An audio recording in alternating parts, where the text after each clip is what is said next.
Hello, it's Jay back with another chapter of Understanding Comics. This being chapter 4, time frames, which, you know, um is an okay chapter. It's definitely, it's the complicated nature of time in comics. Um, using an example like saying like, oh, like it's basically, yeah, it's so each, says like at the beginning, it's like each panel shows a comic in a single moment of time, and then in between those frozen moments, between our panels, our minds fill in the intervening moment, creating the illusion of time and motion, right? It's like, nope. Nah, of course not. That might be something that is true of film, for like within a scene. That is, you know, here. Each one of these pictures is giving you the illusion that my hand is waving back and forth. But in comics, it is a lot more complicated than that. He uses an example here of a scene where we have fellow taking a picture of a couple, people reacting to it. Oh, he's just having fun. To someone commenting on that, and it's like, and making a move. There's a whole span of time just within that one panel where time is going. He definitely uses a thing. There's a thing of us, the interaction of speech bubbles and various things, like this moment, a basketball player playing, which is soundless. That is perhaps just a frozen frame of instance. But when you have an announcer saying he's giving his all, folks, well, suddenly you're introducing. There's the moment it takes for that announcer to say that is being depicted all in that scene. It's no longer a frozen, no longer a frozen moment. And the idea that a panel here, showing his avatar, kind of leaning in and out of a panel, is an indicator of time or space being divided. And sometimes it is indeed, it is space that is being divided versus time. That you can go, and the problem with comics is it's not like, oh, you go from one frame to another frame, that's just 1 second. It could be a one instant of a second. There's a water drop dropping into a pool, so a very, very quick point of time. Or there's the dinosaurs, and then we're jumping millions of years into the future to a car getting sold. So various moments, and showing, like, the idea of what the shape of a panel is, how it can affect the space of time. Like, you have somebody who's gives a bit of dialogue, a guy sitting in a very long panel and then answering, I guess, versus, a guy doing this, doing a bit of dialogue, having a bit more spaced out of a panel, but having a single panel and then, I guess, or having, a guy doing some dialogue and the guy thinking, and then saying, I guess. It's like these are all different ways of being able to indicate time. Him very much, kind of definitely clicking with stuff where, the bleed idea of bleeding off the page to give you even more of a sense of the open vastness of this particular moment. This is an endless moment because there's no cutoff point. It just bleeds right off the page, and how that creates an effect versus having a little instance right here showing the same thing, but having different effects.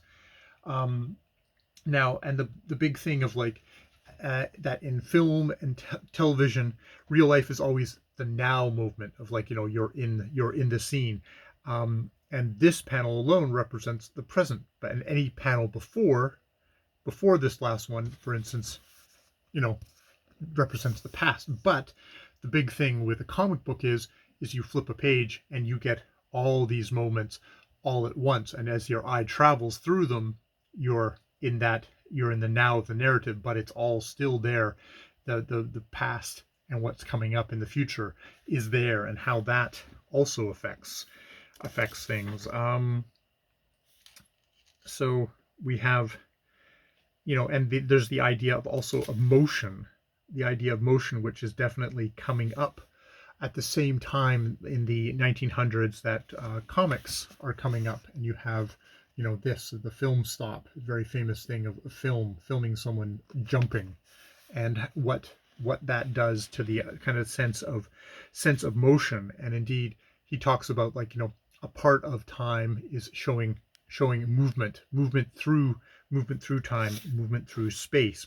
Time and space are very much concerns of a cartoon, and the various ways that that movement can be depicted, and kind of an iconography. And indeed, how at the beginning it was kind of crude, and then it became kind of becomes quite stylized, and almost of its own, its own visual vocabulary of what stuff means. Showing how someone running through time can be depicted in the various ways. It's like, the drama lines, multiple images of something. I remember that from a Flash comic of the Flash zipping through the thing, and you seeing multiple images of the Flash. And then there's the idea of kind of the streaking thing. And then there's subjective time, which is very much a thing apparently in Japan, where we get the idea of subjective motion, as I call it, operates on the assumption that if observing a moving object can be involving being that object would be more so. So you very much have more. You have, like, the all the lines and the blur and the stuff of that, and also the idea of moving in space, where this is, it's one kitchen, but it's divided into panels, and in each panel he's doing a different action through this space to kind of to create that idea. So yeah, the interaction, as we've seen, the interaction of time in comics generally leads to one of two subjects, sound or motion. Sound breaks down into two subsets, word balloons and sound effects. Both types add to the duration of a panel. So the length of time that the panel goes on, like, if you have a big long speech, it's like you're on that panel for a long time as a reader, but that also kind of indicates that this moment takes a lot longer. And then you get motion, where you're breaking something down into different motions between panels. And then there's the other type of motion within the panel, which can be further divided into several distinct styles. And he's got the thing there, the speed lines, the multiple, the like basically photography blur, and then the subjective blur of everything around. So it is one of these things of time is kind of a bizarre thing, and but at the same time, the face that it presents to the reader is one of simple normality, or the illusion of normality, and it all depends on your frame of mind. So yeah, it's an interesting little talk on time. It is one of these things where this book, especially maybe for, I don't know if it's just especially for a reader of comic books, it's like we're going to slowly and painfully explain the obvious, but it's like getting at what are the underlying assumptions that make this work, and what are the underlying assumptions that a comic creator exploits to create an artistic effect. So yeah, it was an interesting chapter. I think I will now quickly turn this off and then start again with the next chapter, which is Living in Line, chapter 5. All right, I've been Jay. More videos later.